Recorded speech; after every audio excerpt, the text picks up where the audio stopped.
All right. Oh, Awesome. Okay, there we are. There we are. Hello everyone. Welcome yes, to hello. our special collab today. Our around the NFL talk with Keo Seesaw. Hello Keo. Hello. Very Oh, cool, man. very cool. So we are actually going to wing this today. I thought it would just talk about what's going to happen in NFL. I see Honey is here. Hi Honey from my chat. Um both of us are streaming on IRIAM right now, Yes. so this will be Yeah. very exciting. Keo, how have you Yes. been? I've been great right now. Worked hard today. Just got out of my paying job in like in less than an hour ago. So totally wasn't rushing it, but here we are. Rush all the way over here so that we can talk about some football. Now, I I watch the playoffs of the NFL, and I Oh, watch yeah. certain teams. I watched the Niners. I watched a Mm. little bit of the Raiders until they moved to To Vegas. the Vegas. So they were the Oakland Raiders back then. Right. Back then you watched Oakland. Yeah. And then everyone else literally only talked about the team that has that that uh that has someone named Mahomes. I don't know if you heard of him. Oh, Um, freaking Patrick but that's Mahomes, all the they Kansas talk City Chiefs. The about. Kansas City Chief, Patrick Mahomes, I like to call him. That's all my knowledge. So I'm actually really All right, excited all to right. I got a learn a lot of lot gaps. I could more. tell I got a lot of gaps to fill. All right. Well, I first question I want to ask you, Keo, Yeah. is how did you get into the NFL yourself? How'd you get invested in this fandom? Oh man. I've been loving the NFL since I was a mere child, a mere lad. My father, got my father and my godfather actually got me into it. Hello, Dinky from my chat. Hello. Totally did not forget. Brains fart. Um, but I got into him. Thanks. I got into the Oakland Raiders. And they were only the team I focused on the most until I got much older. Um, as I got older, I reached through my kind of reached around seeing the other teams. I've also have caught up on a couple of YouTubers that have also been a part of the NFL. Granted, one of them's part of like doing the funny posting and whatnot, but the other one was like an actual good news source. So I watched those, and then I kind of grew my interest more. So I kind of started digging in, and here I am now, knowing pretty much every team, what's going on within those teams, making many funny jokes, but also being very well informed. And yeah, just I've been keeping up with the NFL ever since. And who is your team now? So the team is will always be in forever. Will be the Las Vegas Raiders. I bleed silver and black. I know we are not the greatest team to live to tell the tale, but hey, man, it's fan dedication for me, and I dedicate my life to the Raiders. And they play in Oko back in the day. Have you been to those Yes. games? I'd never actually been in. I never actually went up to Oakland to see it again. But I did see my first. I did see one Raider game. I think 2 years ago, Hmm. when they were at Vegas. When it was them versus the Chicago Bears. Oh, that was a funny game. What do you remember from that game? I remember that was the last game where the coach at the time, being John Gruden, that was his like technical last game before some things happened to him. Hmm. I would not like to get into that, but Right, right. True it was a fans know rough what roller happened coaster. there. Yeah, it's a rough roller coaster, and we yeah, it's been rough, but now for the Raiders this season, we got a new head coach, Pete Carroll, new GM in Right. Spytech, and we Shoot. got Geno Smith as our quarterback now for some odd reason. I feel like we're recreating the 2012 Seahawks here, but Exactly. here we are. But but I have to. This is probably all thanks to our new minority owner being Thomas Brady. Oh right, Uh, yeah. That yeah, that was such an interesting topic because I know, For those that don't know, Tom Brady is a very popular quarterback that is now a broadcaster on Fox. And the question was whether he can be a broadcaster while also being a minority owner of a NFL team. And I was Ugh. like, I don't see what's wrong unless he's broadcasting a Raiders game. Then something might be wrong there. But I don't know how that ends up working. Apparently, the NFL's okay with it. Yeah, they seem okay because he's a minority owner, so they don't think that he has a lot of like say over the majority owner being what I already forgot his name because he's already kind of faded out. He's starting to fade out of existence. Oh, the other guy. Yeah, we'll go with that. He used to be the past owner's son. So, Right. um, but he hasn't been a really good owner. He's actually one of the more not the most wealthiest of owners, we will say the least. But now with Brady on board, it seems like he's starting to get more of his fingerprints in football operations, Mm, which is could be a good thing. yeah. So, you're a Raiders fan. I'm a 49ers fan. So that makes a very interesting rivalry there. Um, Very interesting. I mean, we all know that the 49ers' greatest rivalry is injuries, so we have a lot of injuries. I mean, I know since you know about that, I mean, we might as well talk about it here. Hi, Claire. I wouldn't say hi to Claire. Claire on a stream streak. Thank you. We're talking about sports, which is a lot different than what you've heard about. We're about to talk about the. Oh, yeah, you're here to send stars. Have fun with your homework. Good luck with your homework, Claire, while we talk have about fun with the football. homework. Mm. The Niners, right? So I know the most about the Niners because that was what the family grew up with, and it was around the time of I remember Kaepernick the most, and then we were at the before Purdy was Garoppolo. I remember, so it was around that moment where I started to pay a little bit more attention. And everything always came down to who got injured, and then people would say, oh, well, the 49ers run a system. So as long as you follow the system, everything will be okay. And that makes me wonder, like, is that why the Niners randomly can make it to the Super Bowl in these years you don't expect them to, and then they're just bad the years after? Like, what's going on over there? Yeah, it is very interesting for the Niners. I mean, they got solid talent over there. You know, obviously Brock Purdy, you know, making it to the Super Bowl, and then he's now gonna be forever holding the record for being having being so deep in the draft, being Mr. you know Relevant. Mr. Irrelevant. He's the first Mr. Irrelevant to make it to the Super Bowl. So it was as the starting quarterback. So it is he did make some history. And like I said, they have talent over there. You know, they got Christian McCaffrey is like he's practically freaking god over Mm. there. Um, and then I don't know. It just they seem to always fall apart when it comes to when it comes to injury. I think it's just long term, just because of injuries always catch up to him. That's what the injury bug is, we call it. It always tends to catch up on them for some odd reason.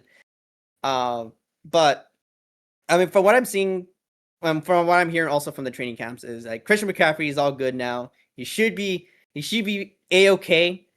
I don't know what they gave him over at Germany, but he's a okay now. But yeah, I don't know. I mean, the 49ers looking solid. I know a lot of people are now making the debate of like, can Brock Purdy be that starting quarterback now? Because now he's kind of like now in the midst, and people are starting to doubt him. Like, can he really carry a team Yeah, through the playoffs that's again? right. Yeah, to my knowledge, what I know about Brock Purdy, other than his great success story from the draft to be a starting quarterback, is that he can run the. He has a very good short game. He's not very well known for his power, and people are Hmm. thinking, oh, the Niners are supposed to. They should have some options deep, or else the run game is not going to work for them. This just sounds a lot like the Raiders, but I um, know, right? but that's like clearly they think it's gonna work because they're paying out a lot of these Niners now this year to keep them Oh here. yeah, It's getting expensive. yes, and I believe that's why they're saying about Brock Purdy because his contract's about to coming up after this season. His contract might be coming up, so a lot of people are thinking, is he worth that big quarterback money now? Is he worth it? So we'll have to see how the season goes. He's practically. I'm hoping he balls out because like this man has got a good story, almost like the Kurt Warner story. Hmm. He's got the talent for sure, and there's the team around him. It just can he now pull it off again? And I believe he can pull it off. It's just can he? Because obviously with these NFC teams, we got some big juggernauts over there with the Detroit Lions, the Philadelphia Eagles, their current reigning Super Bowl champions, by the way, Philadelphia Eagles. Right. And like yeah, and we got there's some tough ones up there. So we'll see how the Niners do. I do believe they could beat the division if they get lucky enough of maneuvering over the Rams. Hmm. Let me double check. Actually, I always forget the division sometimes. Yeah. Okay. Yeah. So many we Honestly, forget like about the honestly, divisions very easily because like it's just like, oh, do we make well, the sometimes I playoffs? do Great. forget every now and again. It's 8 divisions, so Right. it gets jumbled around every now and again. Doesn't help too that some of the teams that are like in one coast are in different, the different sides of the league, so it becomes a little transparent. But yeah, honestly, if the Niners can get over the Rams, they're pretty much good because all the other teams they got to worry about the Cardinals, which nothing against Kyler Murray, but yeah, they're still. I mean, they got a good swing start though with Marvin Harrison Jr. with their wide receiver one, so they got a good start. And then Hmm. the Seahawks. God, the Seahawks. This past offseason has been nothing but a freaking roller coaster for them because, as I stated, we got for the Raiders they got Geno Smith, but they lost a lot of guys from what they had last year to now coming to this year. So a lot of people are thinking they're doing a rebuild for some reason. I don't know what's going on over at Seattle, but I'd as a Seahawks fan, I'd be worried. I'd be definitely worried because they now have picked up Sam Darnold as their quarterback, and I He's an think old guy, his huh? Sam Darnold's Or he's a travel Sam man now. Darnold's yeah Sam Darnold.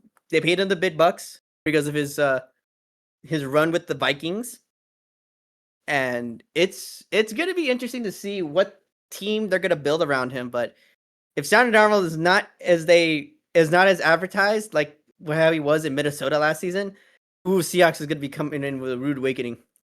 Oh, that's gonna be rough for them. Now, Oh, in basketball and in baseball, we talk about how in the two conferences that they have, there's one side that is just obviously better than the other for no apparent reason. In the NBA, it's the Western Conference, completely stacked. The top 8 teams, 8 to 10 teams that move on, almost have the same record, and then the Eastern Conference is like Boston and everyone else, or sometimes Philly and everyone else. Baseball is the same. You have the National League. They're getting strong in the National League West, especially if you're a Dodgers fan. You're probably really happy about that.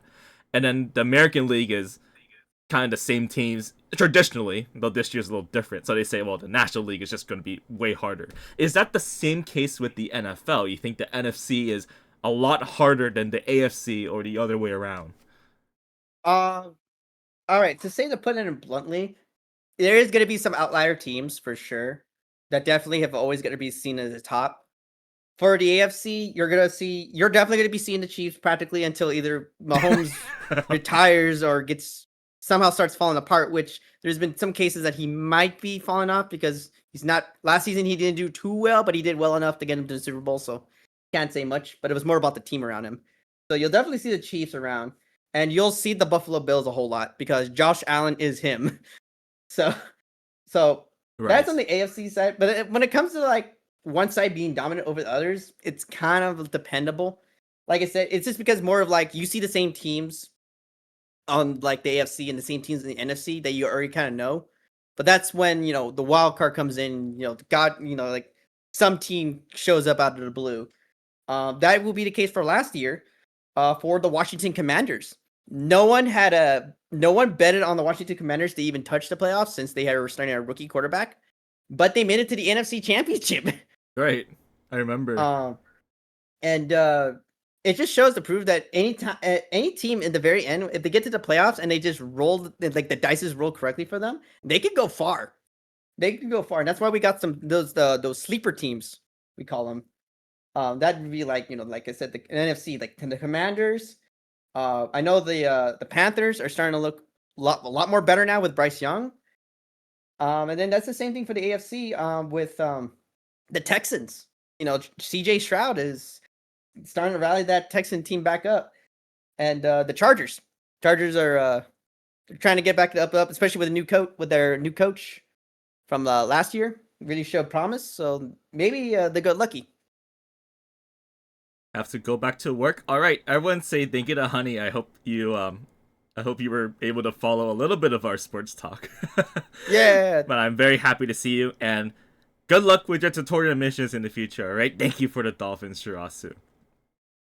Um, yeah, it's one of those things where like when I see it from an outside perspective, Keo, like I Mm. look at the AFC and I'm like, all I can think of is Patrick Mahomes and Josh Allen, and it's just Yeah. those two, and I expect them to make it to the AFC Championship, and I would be okay with it. Like that's content to me. That's very good Yeah. content.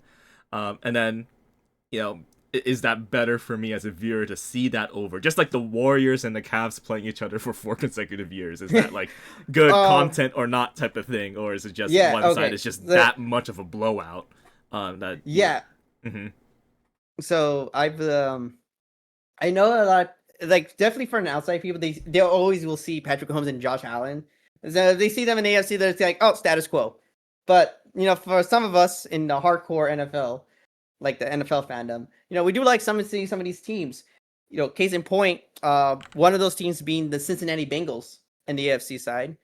Josh Burrow apparently has Patrick Mahomes' number for some odd reason, except for like that 1 year. But every other year, he's got his number in the playoffs and in regular games. So there's always that. And like I said about the Texans, CJ Stroud could just pop off out of nowhere.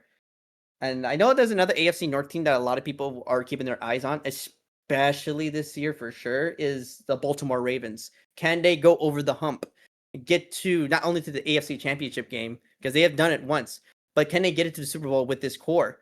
Because Lamar Jackson, he's a good quarterback, and you got a good running back in terms of Derrick Henry, but can they get over that hump now? And it seems to me that they always have failed to get over that hump because of either Josh Allen or Patrick Mahomes. So it's always going to be like they're the barrier. Can they get over the barrier? hmm and the So barriers must be really hard because in the NFL, what's so unique is that these playoff games are all best of one games. It can yes, literally fall down to chance. Is there some sort of formula out there that has minimized the odds of the Cinderella run, or oh it yeah, really is the just quote you unquote just have to be Cinderella lucky? songs. Hello Wing from my chat. Hello. Um, yeah, but yeah, so those quote unquote Cinderella runs, uh, obviously put into baseball terms, the Detroit Tigers last season, their quote unquote Cinderella run. Now they're really good. They've proven they're not a Cinderella run, but everyone thought last year they were the Cinderella run. They made some good changes at the deadline, and it Yeah, surprised a lot of people that they were able to keep most of it together. And I don't know if they're still first place right now. They're definitely on the top of their division, so you got to yeah, look they're out for they're them. definitely up there. They're definitely up there. And yeah, for the in terms of the NFL, as you say, these are best of one. They're not like basketball or baseball where it's like a best of series. These are, you get one chance, one and done. These are always losers, winner goes advance, loser goes home type of deals. So obviously, there is some tendency when it comes to it, and especially when it comes to draws, obviously. Because obviously you don't want to end a playoff game in draws. So what they do is, overtime rules. Overtime rules are always implemented in every sport. NFL is no different. Being they play an extra quarter. They go uh how do I say? So obviously, so the first thing a lot of Well, people, this actually, was the first change. see at this point, I should mention they are bringing over the playoff overtime to the regular season this Yes, year. that's what, yeah, also Mm. foul and welcome in. Um yeah, so they are bringing those rules in there, but that was because of it took a lot of like player outcry for it to happen. Obviously with the obviously I because I the one remember I remember one reason why this is because the 49ers were reported in their last Super Bowl, they did not know what the overtime rules were because they Yes. walked into the playoffs never having played the playoff overtime. Obviously, there's only so many games in the playoffs, and then Yeah. they got to the coin toss in the overtime in the Super Bowl, and they picked the interesting side to start on, and not Yes. They. realizing that there was another chance for the Chiefs to eventually win by giving it the kind of the bottom of the inning type of thing, right? Top of the inning, bottom of the inning. We picked the top of the inning for some reason, and Yeah. it cost us. Yes. So that was one of the major events that did happen. And it involved the Chiefs, and that's the event I was going to talk about was also involved the Chiefs, which was against the Bills, because the Bills, they got robbed of the coin toss as well, because the rules stated that if they scored a touchdown, they would win it. But if you scored a field goal, then it'd be the other side's chance to either tie it up with their own field goal or win it with a touchdown. So a lot of people weren't prepared. And I understand with the 49ers because they never touched the overtime. So when it got to overtime for them, they weren't prepared that if a touchdown from one side wins, the game's over. So I know they changed it now to where it gives the other side a chance to like tie it up with a touchdown on their own, kind of like college standards. Yeah, Um, they still played a full field though, which makes me wonder if overtime is just going to take a long time. I mean, yeah, 10 minutes in the regular season still. Actually, it's shortened, right? It's not yes, usually it's 15 minutes. Overtime now is 10 minutes. So overtime's 10 if minutes. you have only one possession per team, if you just stalled out time as you should, if you get the ball back the second time, that's it's not a lot of time to do something. It You it kind of is have to not a score. lot of time, and the one regular season game I actually would say this affected a whole lot because it did implicated playoff standings. Was I think it was 2 or 3 years ago actually. I think it might have been 3 years, 2 years ago actually. Was it Yeah, around two Raiders three. and It was Steelers the Raiders and and Chargers. Chargers? I think. Raiders and Chargers, last game of the regular season, and it was winner. So they were in an interesting thing. So winner advances, loser goes home. But if they tied, they would have both advanced and knock out the Pittsburgh Steelers. Right. So for every Pittsburgh fan, they were hoping for a result. They were just hoping that someone would win. But because if they tied, they would have been knocked out. So it got, I think it was the last few, like around the last minute, the last few seconds actually, of the overtime. Raiders had the ball. Uh, it looked like, and I think everyone in the stadium realized that they might go for the tie so that way they both advance. But in the last like 10 to 15 seconds, the Chargers head coach back then called for a timeout. And everyone was so confused. Why did he call that timeout? He later stated it was for defensive play reasons, Hmm. which I call major BS, by the way. Um, and it confused everyone. So the last few moments, I remember. So the game starts up again. The timer starts up again, and you can see Derek Carr hanging by a official. We just as like the timer goes down to like about 5 seconds, he just hits it. He hits like the biggest grin and calls for the timeout. And oh, it's still vivid in my memory that it just happened. Kicker comes in, which is I believe is AJ Cole. Comes in, kicks the winning punt.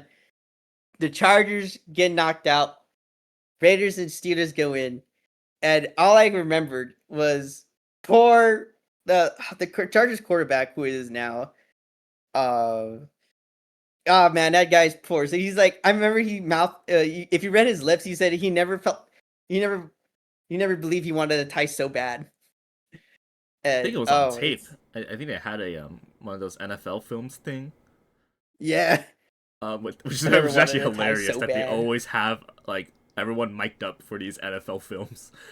But Oh yeah, the mic ups. The mic yeah, ups are great. I think I Mic ups are remember great. that actually being in like one of those videos. Um, Yeah, if anyone ever has time, go look up NFL mic up. Oh my god, there's some gems in there. There's some beautiful gems in there.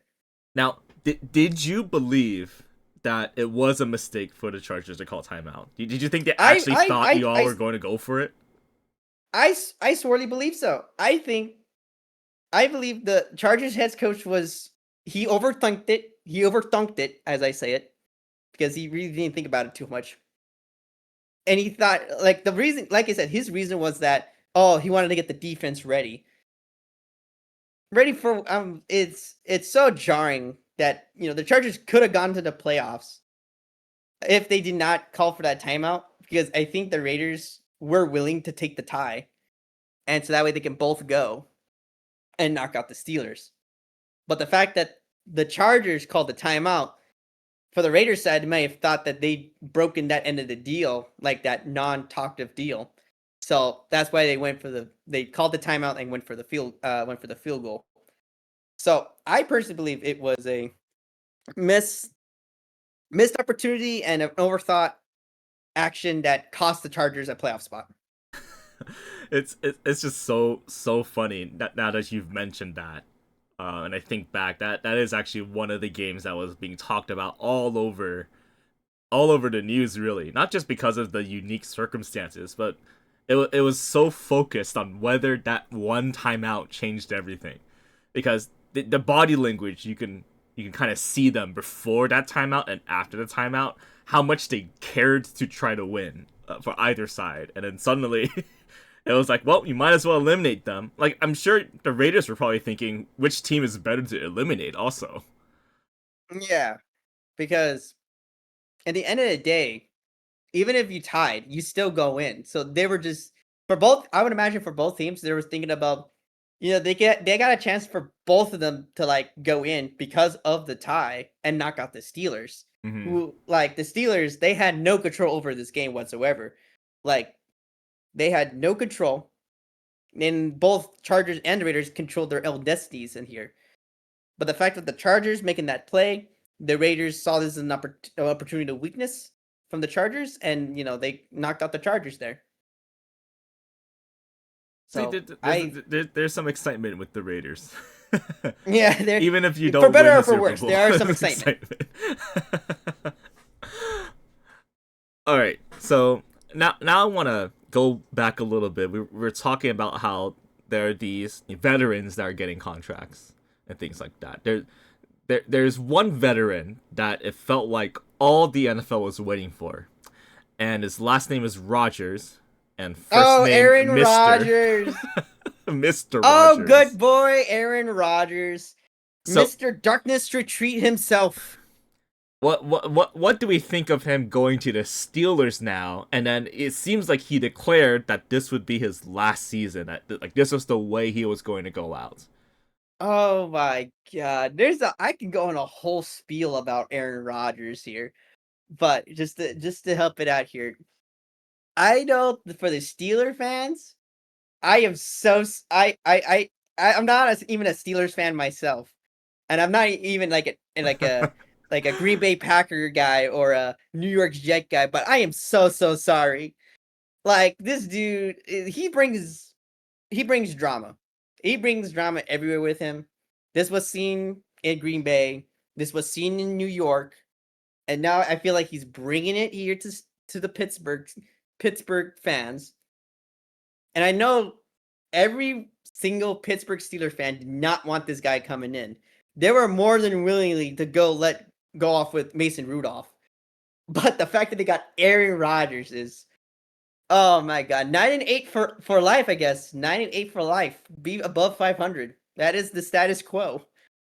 Um, And they but waited for him. They waited to sign him. Because yeah, all the they rumors were saying, I waited. mean, there's so many quarterbacks they could have gone for if they wanted to, but they sat and waited and waited and waited until Aaron decided to go to them, as if it was all in his hands as the 41-year-old that everyone thought actually was Yeah, probably going to retire if it was not the Steelers. And so that part kind of fascinates me, right? Because you say that he brings in this off field drama, but teams yes. seem very willing to take him. And the Packers kept him for so long. The the Jets, maybe who knows about the Jets without the injury, and then now the Steelers. So it just that's a case that is so fascinating to me. Yeah, Aaron Rodgers is an interesting story, and I'm pretty sure we're gonna be talking about him for years to come too.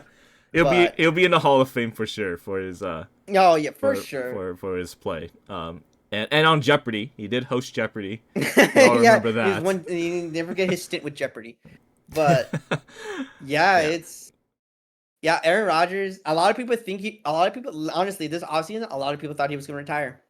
We Yeah. thought Steelers are not going to go for it. They're going to go for another quarterback, and Aaron Rodgers is just going to retire.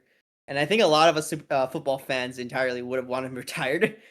But here comes the Steelers being the Steelers, and they picked him up.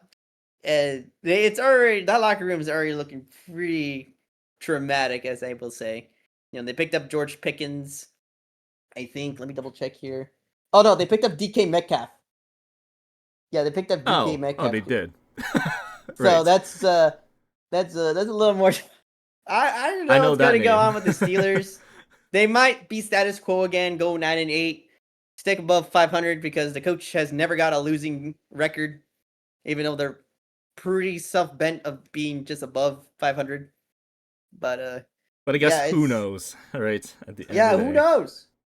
Yeah, who knows? Who knows? Now, But that's one veteran kind of controlling the offseason for him. But there's also something that's unique with the NFL, which is these rookies that are being drafted at the NFL draft. It's always a fantastic event, always spectacular. And now we're getting more reports that there are rookies that are holding out of their rookie contracts. How is that even possible? oh my god, all the holdouts. Again, I could go a whole spiel and just holdouts in general, but it speaks especially on the rookies. They're starting to get a lot more smarter now. Obviously the most famous holdout from a rookie is Eli Manning. Didn't want to go to the Chargers whatsoever, so he ended up going to the Giants in place instead of going to the Chargers. But yeah, these current rookies now are starting to hold out because they feel like they're just not getting paid enough, which is kind of wild because rookie contracts don't ever since the and this is me as a Raider fan too. Ever since the Jamarcus Russell incident, as I like to call it, um, rookie contracts have been very stingy. That's why they don't pay the big bucks, quote unquote, to these rookies because they know for a fact if they don't perform as they are paid, they feel like they're not getting an investment. So now these rookies are starting to feel like they're top of the line, and it is kind of jarring for these holdouts to be Mm-hmm. happening in general. But the fact that rookies are holding out is a very very jarring, maybe a little disturbing, but very jarring situation that the NFL has now gotten in their hands on. Do you think the NIL kind of plays a part in that for college?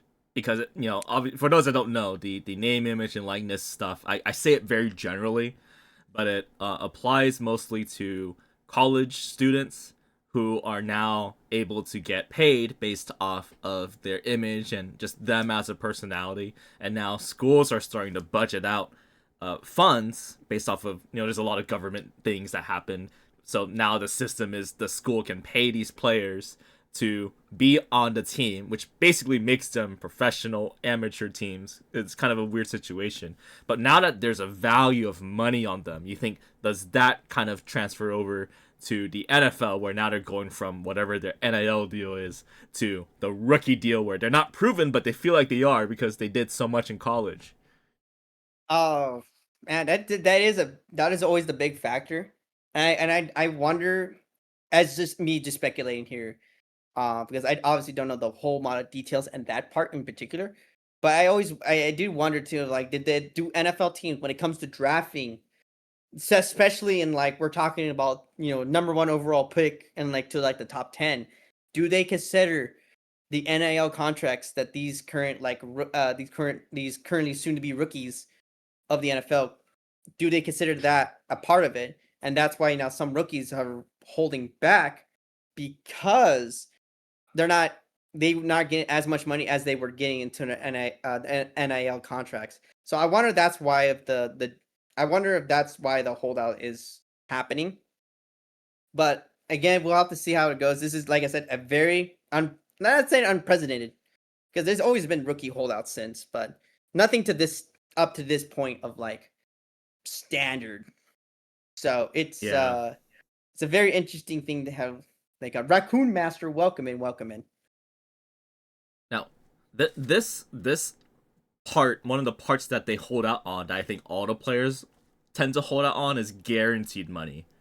And I think the Yes. NFL is so unique in that they both have a salary cap and money that technically may not make it to the player if they get hurt. And so I've always wondered, maybe just an impossible question to answer, just why do players sign these long-term deals with the expectation that on their last deal they're just gonna hold out?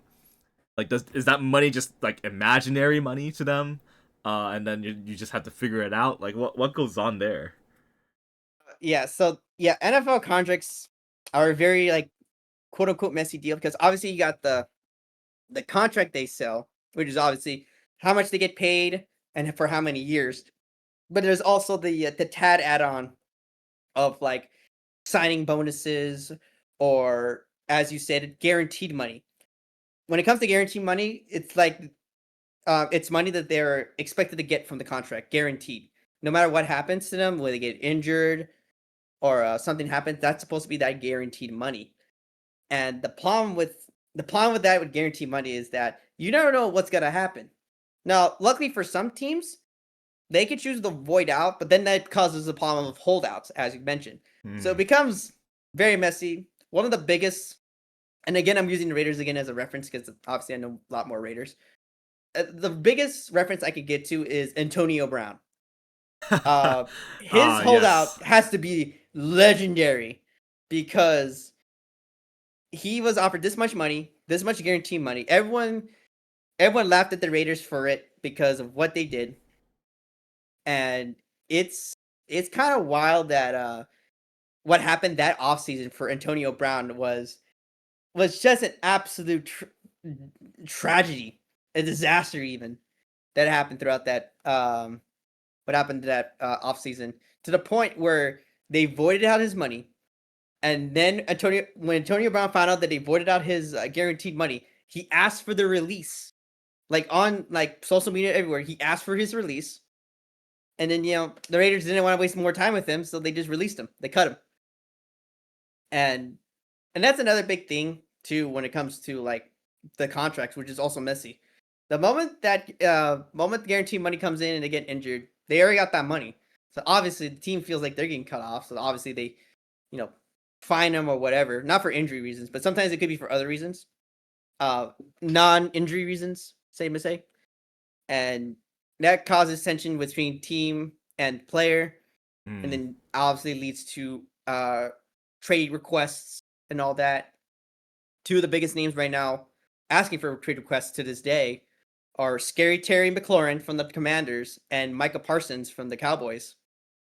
Um, those are two examples of like their contracts are running up, but they're not getting paid the big bucks, so they're requesting trades. And hopefully it's tradable too. I don't know if in the NFL it's a lot easier to do trades. In the NBA, it's extremely hard because we introduced the new threshold. There's like two levels of salary thresholds that if you pass them, it's like you have to pay more taxes. But then if you trade someone and you're like at a threshold already, you can't go beyond that anymore. So basically every team has different salary caps now. And then I think the almost the equivalent to these holdouts would be someone like Ben Simmons, who was on the Nets. I think he got traded to, I don't even know where he is anymore. he he was Bro well known reduced to for holding Adams. out. He was He's known somewhere out there. he was very very well known for holding out on the 76ers, but he had a max contract and they had no way of really getting rid of him.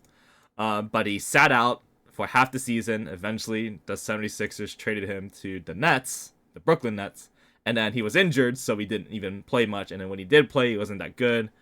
And this is me stalling to figure out where he ended up. Oh, he's on the Clippers now. He's on the Los Angeles Clippers after all those years, and it was just all wasted money. But it was guaranteed money, so he has no incentive to really play. He's just collecting the paychecks, And obviously there's more things to that story, things about mental health, his back problems. We don't really know at the end of the day, and that's why the media hasn't been so hard on him. But he has been kind of the poster of holding out and like trying to force his way somewhere, and then you don't hear of him ever again.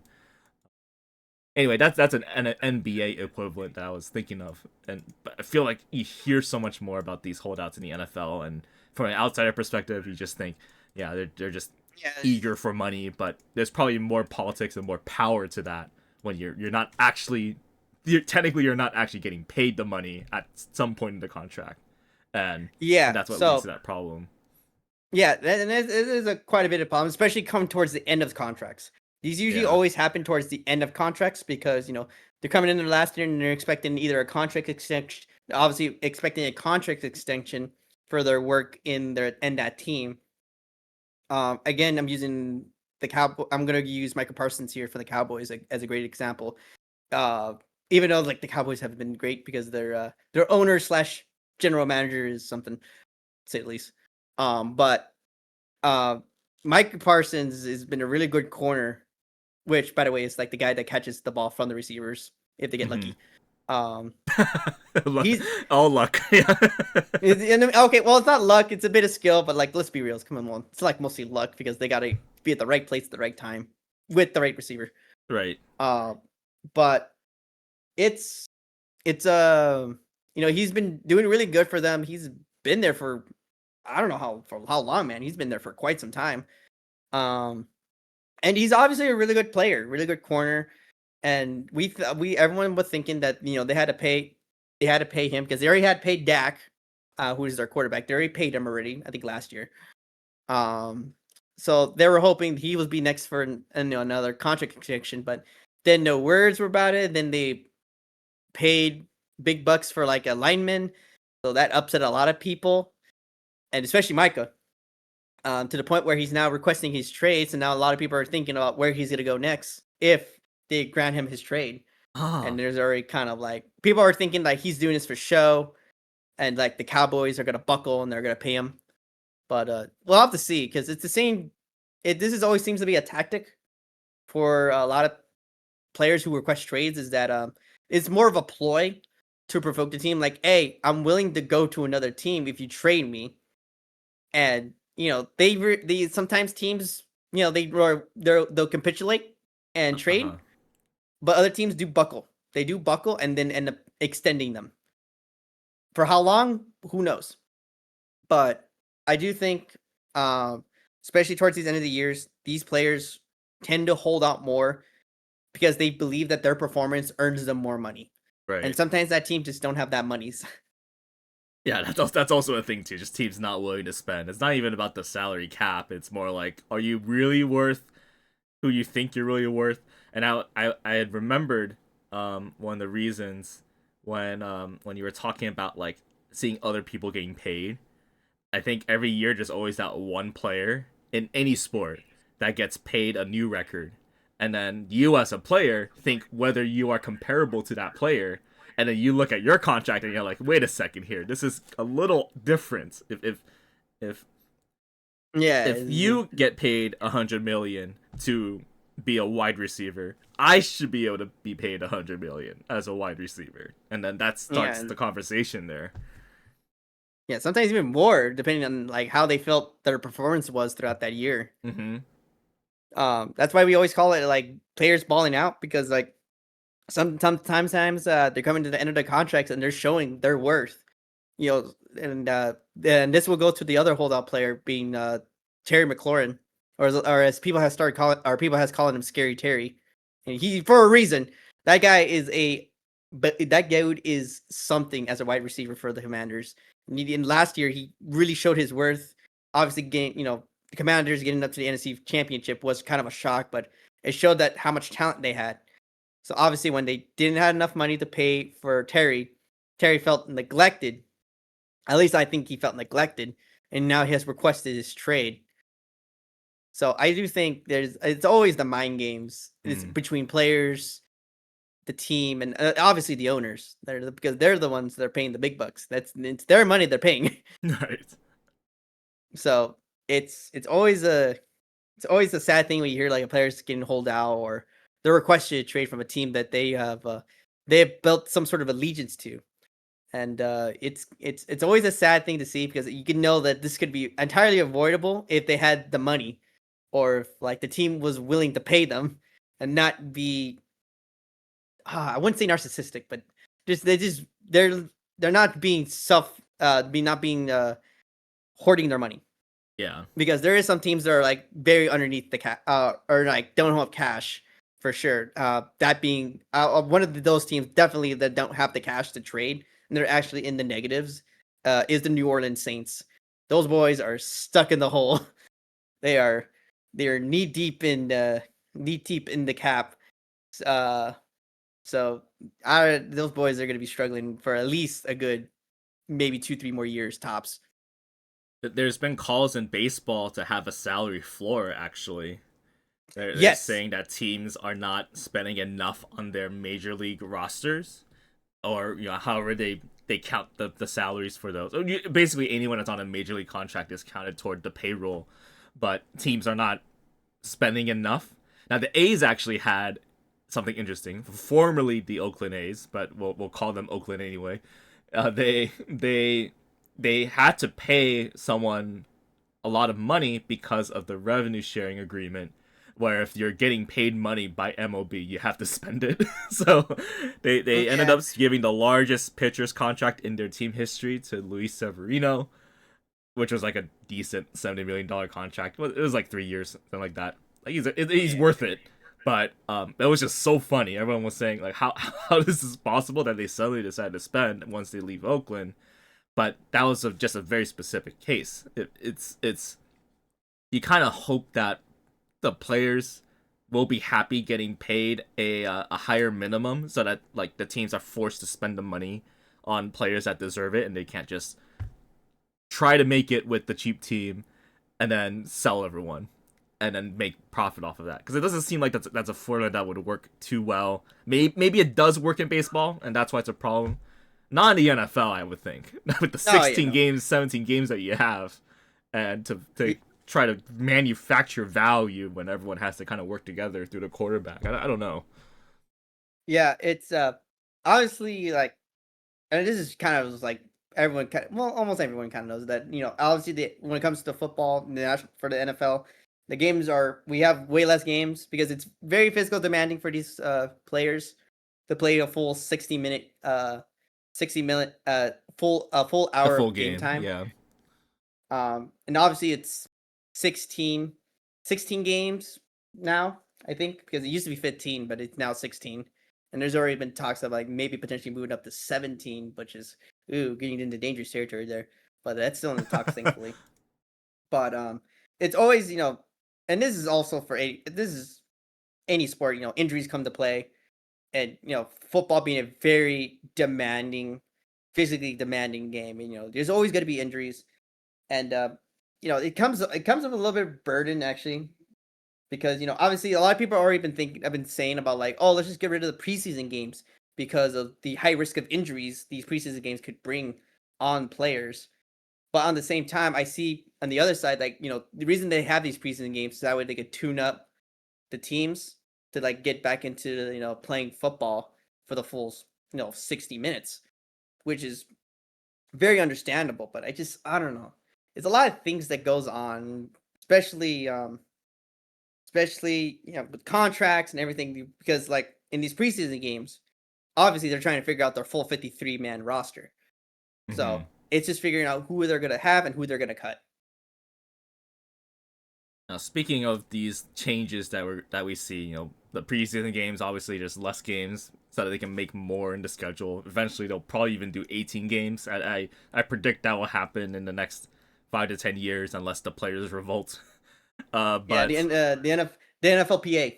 yeah, You exactly. The Players Association, rather. Yeah, it's the Yeah, NFLPA. players this way. We have the MLB Players Association, and we got the NBA Players Union. But in terms of other changes, we talked about the overtime being slightly changed there. There's also been recently other changes in the NFL. There's the whole thing about the kickoff, the whole controversy over that, where Oh the wow. NFL's trying to make it safer to the kickoff. We had the XFL and the USFL doing experiments on that in their leagues, in their spring leagues. Um, Yes. and then we have this implementation of it in the last season. Some tweaks this season with in terms of the yardage of that of when what happens on a touchback, things like that. But what do you think about the changes there? Does that make kickers more valuable, runners more valuable? Does the strategy change, or do you think teams are still going to go for touchbacks? So when it comes, yeah, when it's so for the special teams and especially for the kickoffs, I know a lot of people did had a problem with the NFL when it comes to like touchbacks and the safety concerns of kickoffs. Obviously obviously when XFL and the USFL uh started implementing their own ways of doing kickoffs and people seeing that as like, this is kind of a genius idea that they're doing. Also, welcome in Hellfire. How you been? Um, it's kind of really crazy, that they kind of changed for. Oh, thank you for the follow to Hellfire. I appreciate that. um, it's kind of crazy that the NFL had to buckle a bit actually because of those changes. They're like, okay, how can we implement it in our own way? So that's why we have like the runners kind of like in like running positions, like certain positions they have to be in a certain distance. Obviously, there's still going to be touchbacks because it is considered a sort of strategy for some Mm-hmm. teams to like kick it as far as you can for the touchback. So there's no way of getting rid of touchbacks in general, but they did have found ways to kind of limit touchbacks, especially for punts. Especially if they're that close. Sometimes some teams are willing to make it just kind of run for it.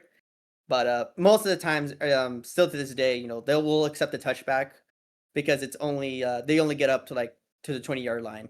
Say rather than this, that you go for it, but you only get to only 15 yards to the 15-yard line of your side. The one thing that I really miss with this rule change is the surprise onside kick. It is no longer possible to trick a team that you're going to kick it off Oh and yes, then do an that onside. You have to rule, declare that. But I that wonder rule. how many times has someone actually used that in their strategy, other than the infamous Pat McAfee moment, like those type of onside kicks. Um, it seems like do we really truly miss those, or it's just a consequence of trying to make the more common play of the kickoff more exciting.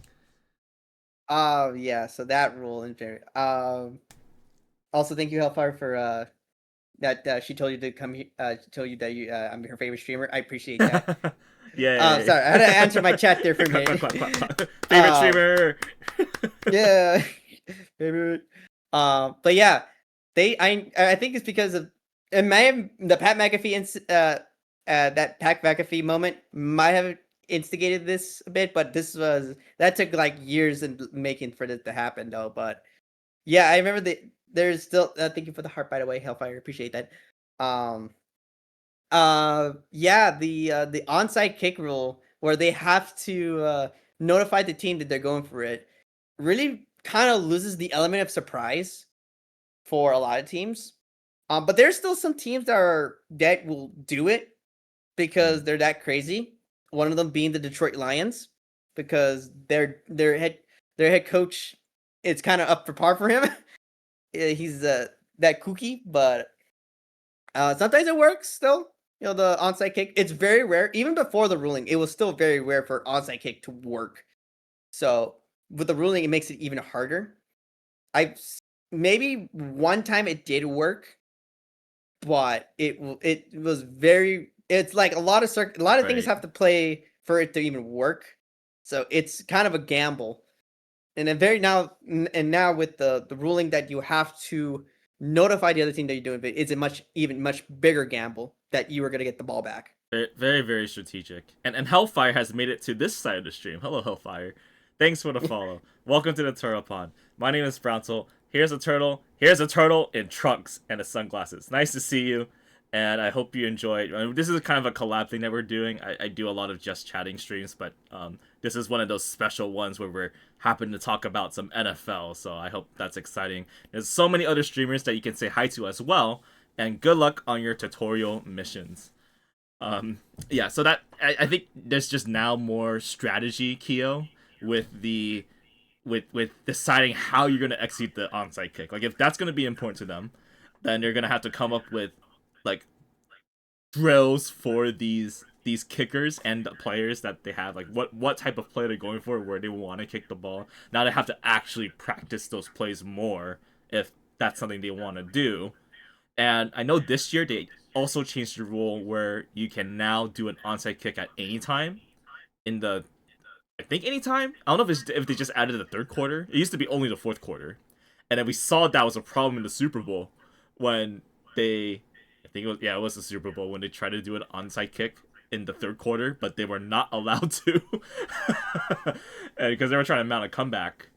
So yeah, like hopefully that kind of gets settled in terms of what's going to be good, and at the end of the day, you're trying to get people to watch the game and be excited for it. So hopefully that's something that they can figure out.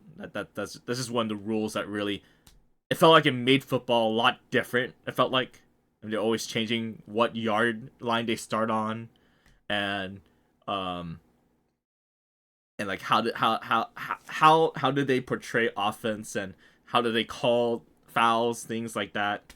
It's very interesting to me. Oh yeah, so obviously we're no different from we do have our ways of like penalizing folks. That's why they call penalties. Um that the yellow flag, obviously the infamous yellow flag, the infamous yellow, you see a piece of yellow coming out, that's a penalty. They always, I know these rules have been indicated and they change them every few years or so based on like the egregious of the action. One of the more controversial ones being, the taunting action. Mm-hmm. I think it costs 10. I think it I costs think it's 10 15. yards and a down. I Is could it be wrong. that's not just the unsportsmanlike conduct for No, taunting? that's it is a part of the unsportsmanlike conduct category. Hmm. I Because see. they recently started it, and I know a lot of people were so mad about it because of like it's just like some people always think there's always going to be competitive spirit in any sport. Football's no different. It's very Yeah. competitive. Um, I do, and there's sometimes I'm like, okay, maybe you shouldn't do that, but there's other times where it's like it's just harmless fun, and it just really kind of it saps away the fun of the games. I mean, everyone knows like especially touchdown celebrations. Everyone likes those. Everyone knows about the Justin Jefferson uh gritty.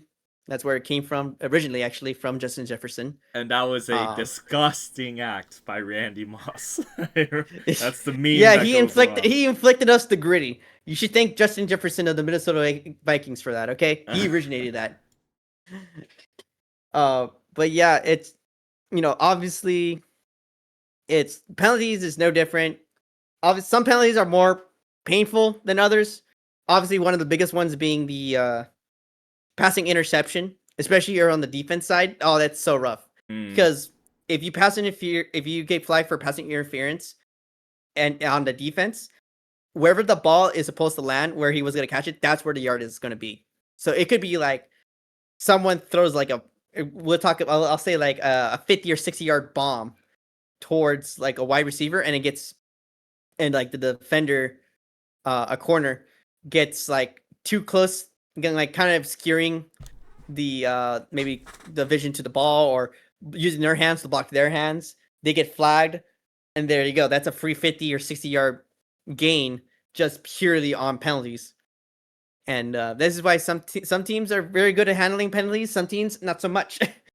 I know the Raiders at a couple of years at some point were the most penalized team in all of the NFL, and it really sucks because you can lose a lot of games based on penalties. Um, yeah, and penalties are really rough to handle. You have to always think now, okay, if I'm back or they gain, it's a lot of game planning, and it just really kind of sometimes saps the momentum of one team. because you think it'd be really good, and then maybe a couple penalties comes in, and then it's really coming hard on them. So it's a really game of big factors, but also discipline. Do you think that the NFL is calling games more in favor of the offense or the defense? Ooh, I know this is a very controversial topic because a lot of people always blame the refs for protecting the quarterback. There's a lot of these penalties now that you can't tackle below the waist now, or and then there's definitely some calls that the refs do get wrong, and there's some blatant ones that are like, ooh, I don't know if you should call that a penalty, because sometimes they do miss penalty ones, like penalty worthy actions, but they don't flag it. And there's just sometimes where they shouldn't flag it because, like, oh, this guy just barely kind of like touched the quarterback's arm, and then he gets penalized for uh unsportsmanlike conduct or something like that. And it becomes a real pain in the butt, personally. That it's just like these refs sometimes they call it right, but there's definitely times that they call it wrong. And so, if to answer that question, I feel like it really calls more of offense. That's why a lot of defensive players have problems with refs. But it's kind of hand in hand because there's sometimes offensive players and quarterbacks always complain to the refs about, like, maybe this should have been a passing interference, but they don't get flagged for it. Mhm. So it's really depending on the ref. There's another change in the NFL this year where they're starting to use a virtual first down measuring system, which is the way that they can check if it's a first down or not. They're keeping the chains people there. It's the people on the field that move the chains, and then they designate on the field where the first down marker is. But they're going to use technology now to officially designate if you hit the line.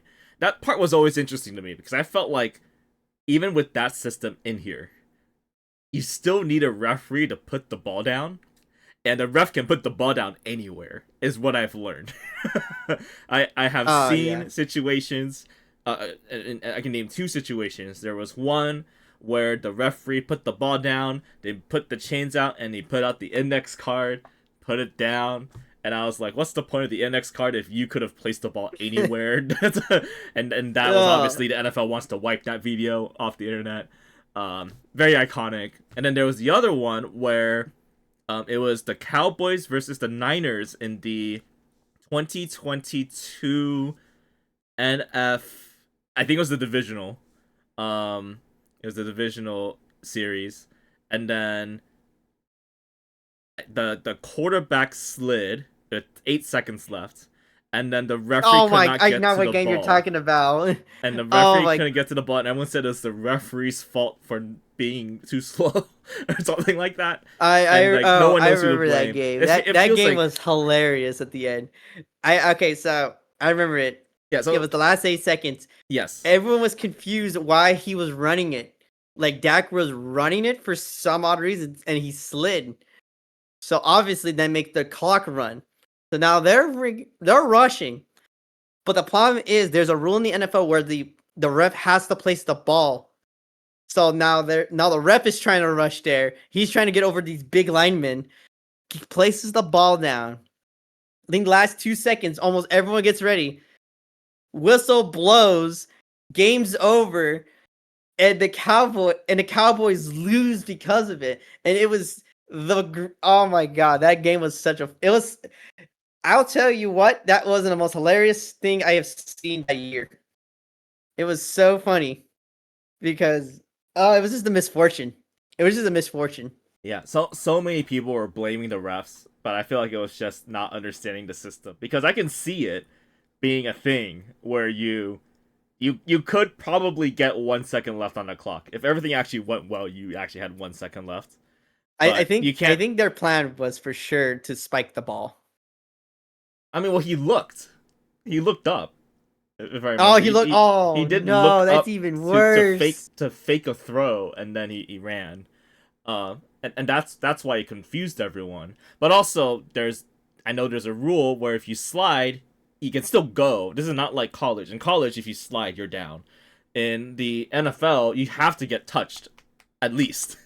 in order for you to be down. So technically, they could just not touch him if he fell down, and then that would be very interesting too. So anyway, that was one of the things where I'm like, well, should they change that? Should technology decide where the ball goes and the ref, like, ref touching it, whatever? Like, is that how much is that going to be a part of the game? And going back to the initial question of whether we're going to see more technology dictate things that the ref used to have to do manually.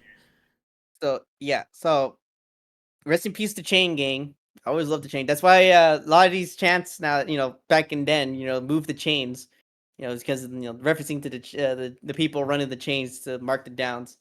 So I know this wasn't talking. Now they're starting to. I guess they are testing it in the preseason to see how the system really can work for them. Mm-hmm. But as you mentioned, the fact that the ref has to still place the ball kind of nullifies the fact of why we're using a first down system. Especially using relying on like technology to like wipe out the chain, the chain gang, which I understand because of the sole fact that those people in the chains, they're just doing their job for the chains. So then they have to. So if anytime they have to check for a first down, if it's got close, they have to always bring up. They got to stretch out the chain to see if they actually made it. The problem is the whole reason they're doing it is because of human error. Because sometimes the team might Mm-hmm. think it went over, but then it didn't. It didn't pass, and then and then vice versa. There's gonna be the time where there's gonna be like it actually did went over, and the defense is now making a whole fit about it. So them taking away the chain gang to replace it for AI is part of their way of like trying to solve a problem, which is at good hearted at first, but at the end of the ref has to still place the ball, and you're now relying on technology, which it itself could have its own hiccups. And this whole thing is so interesting to me because obviously they're still going to keep the chain gang for backup, but also for visuals because the quarterback, I'm sure, uses the chains to understand where the first down line is. There's no other way to Oh, check for this. sure. So they're never truly going to retire. It's just they're lower in the pecking order in terms of how they determine the first down. But then, as Yeah. you've mentioned, if you're going to use that technology to determine the first down line of game, then you might as well use the same technology to decide when is the ball down. And if it's too close, then will technology determine where the ball is? It feels like you kind of have to go all in on that. And then is that too much power taken away from the ref? At the same time, you don't want the ref to dictate that too. It's like kind of a lose lose in terms of that. Yeah, it really does feel like lose-lose situation. Just because like, yeah, Shengen's not gonna go away, forever. They're still there just to mark the first down and everything. It's more of a visual now. Yeah. But they're not obviously dictating. So it does really feel like a lose-lose situation because there now you got more variables you got to play. Yeah, you take away the human error, but now you get the computer error, so that becomes an issue. And then you're still handling with the ball placement. Mm-hmm. So it's a very messy situation that could get ugly. But that's why they are testing it on the preseason to see how it really kind of works for them, just It to see how it reminds can like.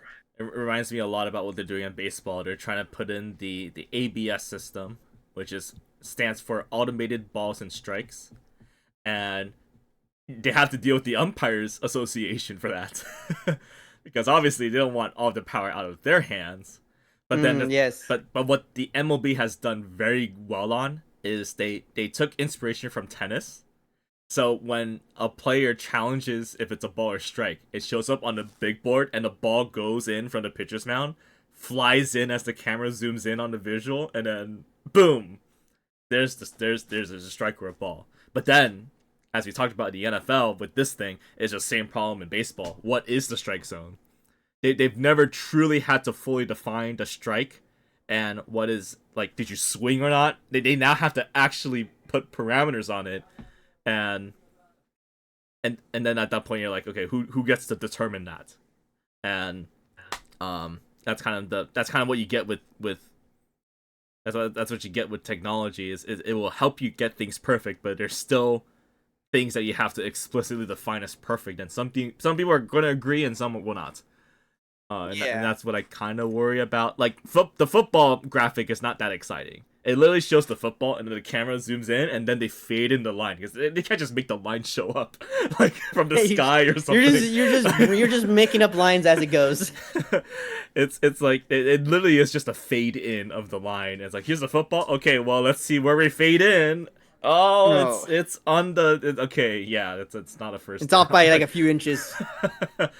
I feel like that's kind of the thing about the chain gang I would miss a lot. I would miss the drama of bringing the chains out and being like, No, yeah, okay, it's is the this? drama, it's the anticipation. You don't know if they made it or not, and that's why that was the beauty of the chain gang is that when Yeah. you see them calling in, that means even the refs can't call it. They need I or the chain itself to like really dictate the distance. So it's gonna be kind of a sad to not see the chain gang walk down from their side of the field. Just the anticipation is like, oh god, oh no, did they made it or not? Because not even the Reds can figure it out, so they had to ask for support. But I think they should do a thankfully virtual now, chain other gang. than that, NFL has been trying to, they've been always implementing technology. Drones thankfully have caught overheads, Hmm.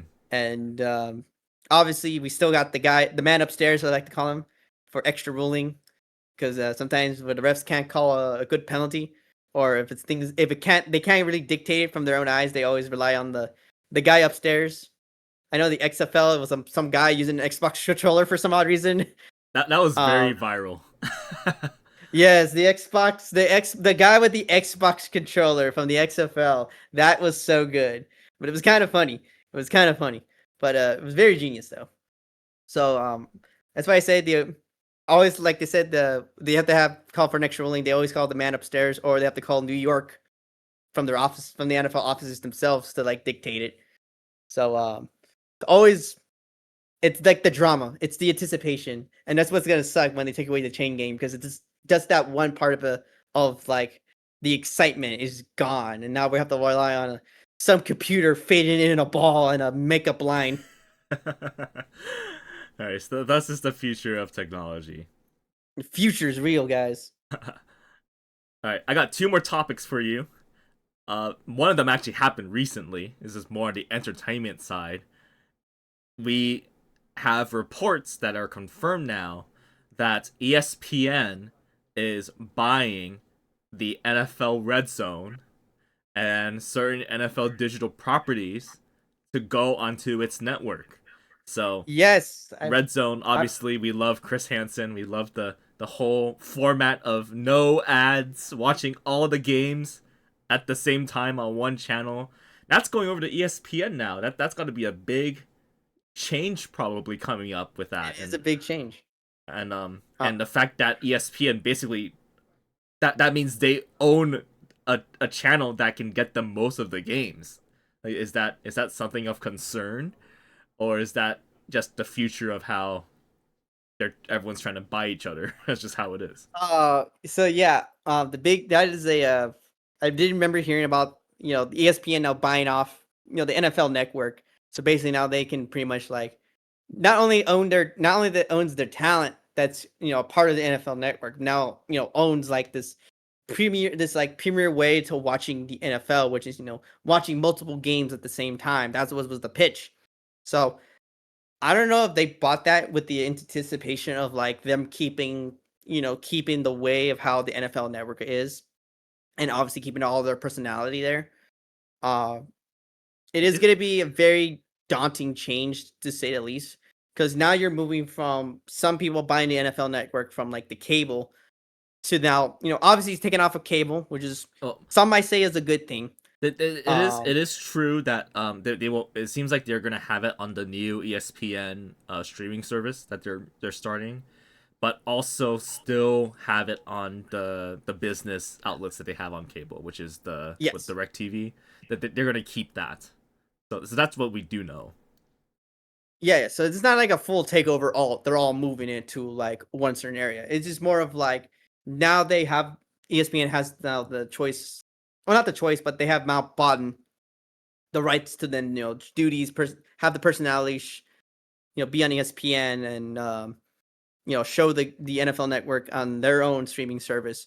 which is going to be, like I said, it's a little jarring because I know the subscription payoff is a pretty steep price. I mean, Hmm. you're paying $30 a month there, so it is a steep price. And I know a lot of people pay for just the NFL Network for just the NFL. So it really, because when you go to ESPN and you buy like the subscription there, you're practically going buying for every sport. And for some folks, I understand that you're only looking for the one sport and not caring about the other one. So it is a bit jarring. Man, Um, that's what pay per view was supposed to be. But yeah, that's just for boxing now, and then they can't even handle that. Apparently, yeah, that's what I thought the future of streaming was, and now we're actually just getting the online version of cable. It's yeah. you can We're only we're buy them in just bundles, and it's you have to buy every bundle to watch your sport. Actually, any yeah. sport. So I mean that part sucks. I know that. Yeah, it's definitely for, especially for us NFL fans. There's always going to still be like the cable. There's going to still, you'll still get Fox.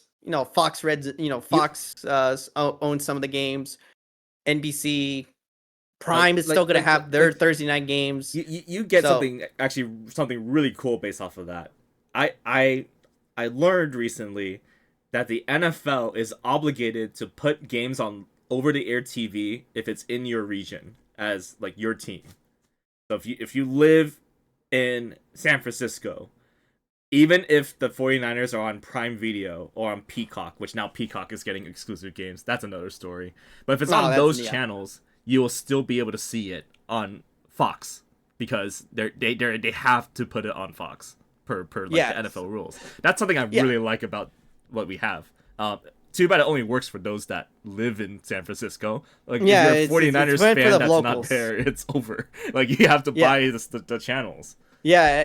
I always feel bad for like people who are like they like a team that's out of their state because then they're kind of really like, damn, I gotta like go buy like NFL Network or something to like watch those games. Mm. And this always sucks for me.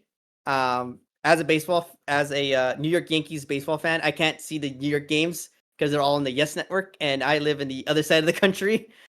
So it really sucks. So I have to wait for like when they play like any of the West Coast teams, Well, say the least. But that's so funny because I know this is like baseball, but the Yankees have the Yes Network, but it's only 100 games because guess where the other 60 go to? They go to Prime yeah, the Video others, apparently, which yeah, has an exclusive deal with them, but you have to live in New York for those games, so that's fun. And then yeah, it's ESPN took funny. some, Fox took some, TBS. Well, TBS actually is non-exclusive, so it's still on Yes. But you always hear Michael K complaining every other day that he can't broadcast the Yankees game because Fox stole it or ESPN stole it, and that it should uh, be on the Yankees network. But because they're so yeah, popular, it's just how it is. And that sucks. Like I feel like that you should be able to buy. Um, I guess the Yankees are not a good example because they own their network. But let's say you want to watch the Diamondbacks in Arizona, which are owned by MLB Media now. You should be able to buy $20 per month subscription. You can watch all the games regardless of where you are and not get blacked out and just be able to watch that. Unfortunately, that's just not possible. yeah. And the same is to be said about the as the NFL. Obviously you still got your local teams that they'll still show those games, and then you'll still got like your prime time. You still get the prime time games. Right. Obviously Fox, NBC, um, and all that. But obviously with Sunday being like one of the more bigger days, obviously a lot of the teams play on Sundays.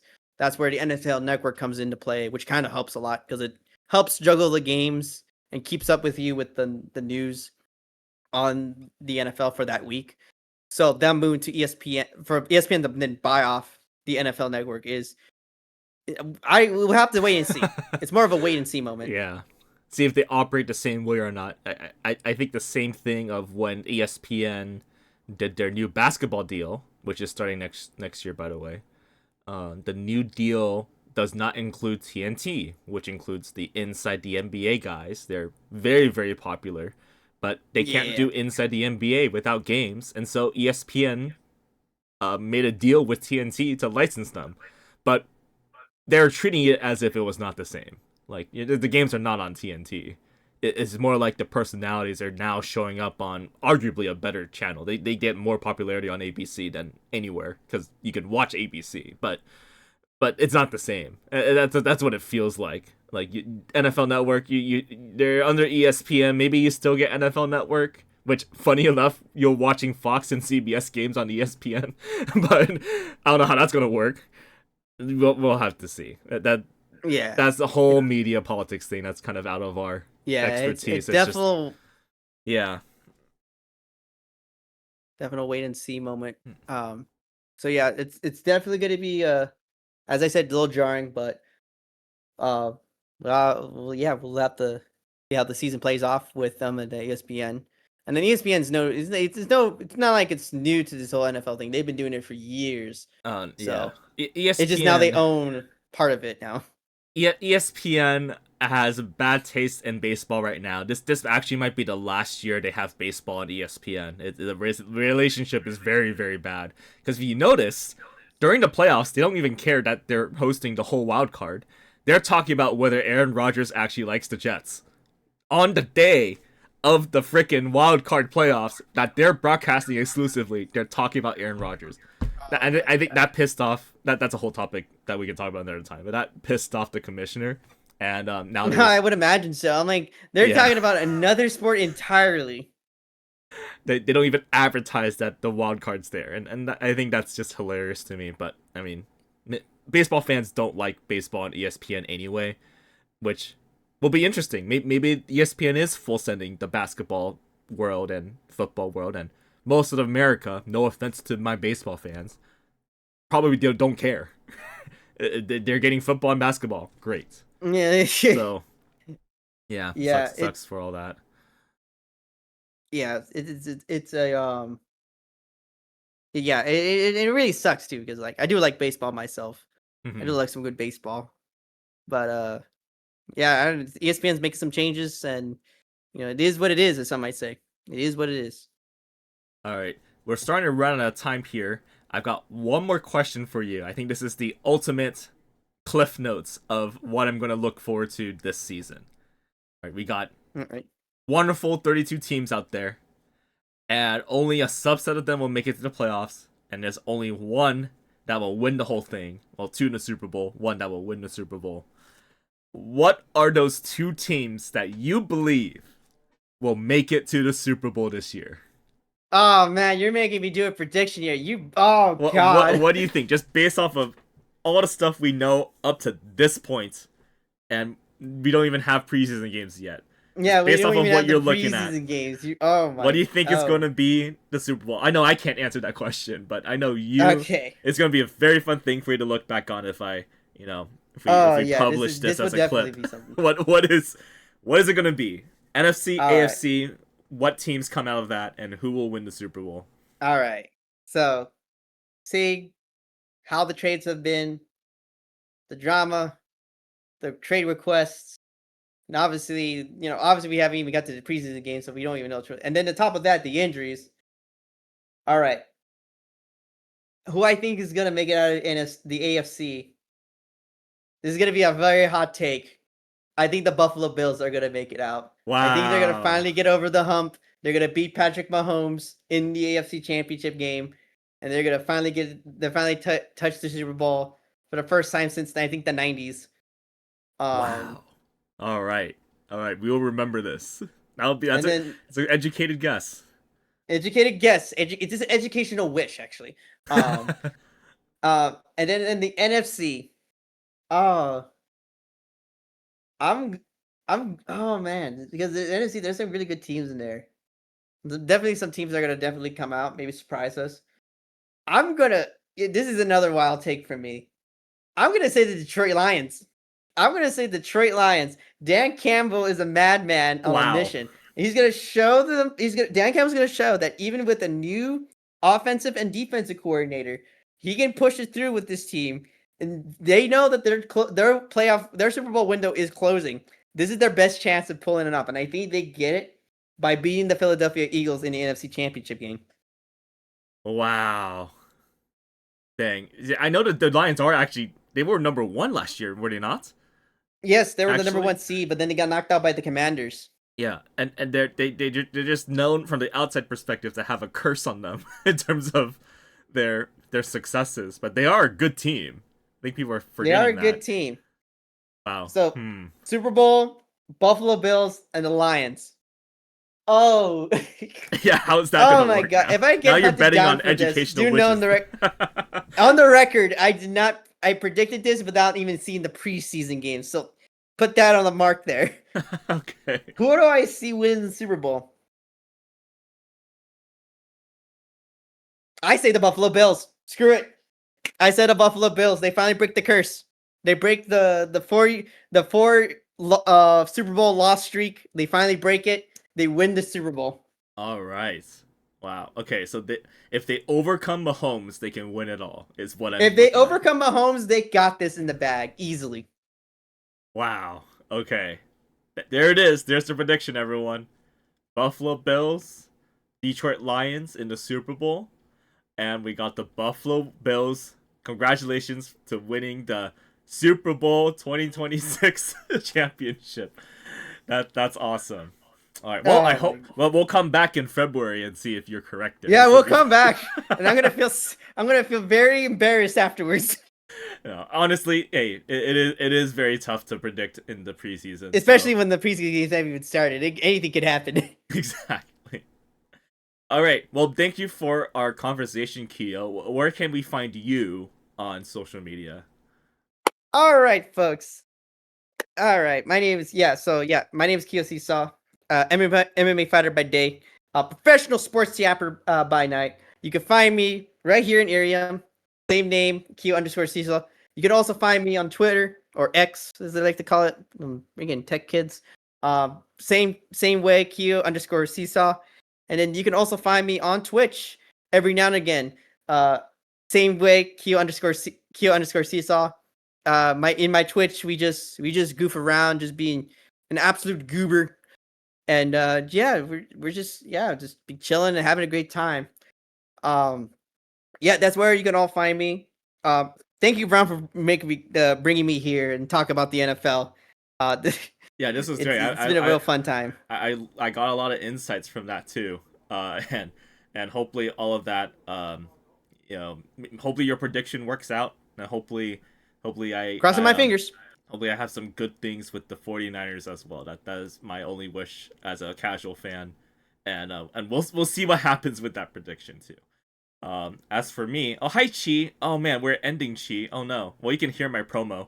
I am Browntle, and I talk about the NBA and the MLB at my nighttime streams, and in the mornings it's all just variety.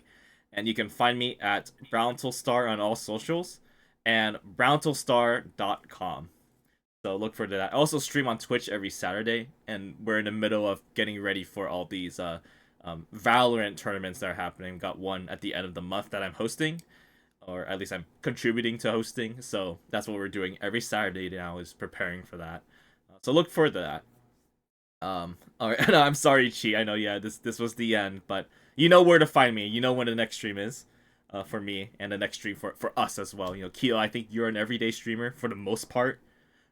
Yes, for the Yeah. for the most part, you can catch me here in Irium every Monday, Wednesday, Hmm. Thursday, Friday, Saturday at 9 p.m. PST because I have way too many things in my hands, and I always end the day off just kind of just chilling, relaxing, just being the silly little guy as everyone has known me as.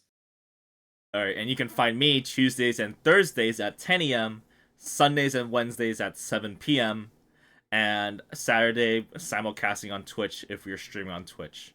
Also in the evening. Okay, well, that's the end for us here, Keo. So thank you very much for this chat. I'm sure there'll be more chats. Maybe we'll check in on your prediction in the middle of the season. Yeah, Uh, I'll hold myself to that. I'll hold myself to that. We'll see how we'll see how the NFL season works out. Uh, don't just as a little bit of promotion, not affiliated by the NFL by no means. Kickoff game between the Philadelphia Eagles and the Cowboys is going to be the first game of the season to kick off this 25-26 season. I'm expecting so much turbulence this season for my team, but we're going to see how this NFL season goes for every team. I can't wait to see. Yeah, definitely can't wait to see what will happen. Until then, I'll talk to you later. All right, everyone say goodbye to the stream. Bye, stream. Goodbye, Bye, stream. goodbye, stream. Goodbye, stream. Goodbye, my stream. Goodbye.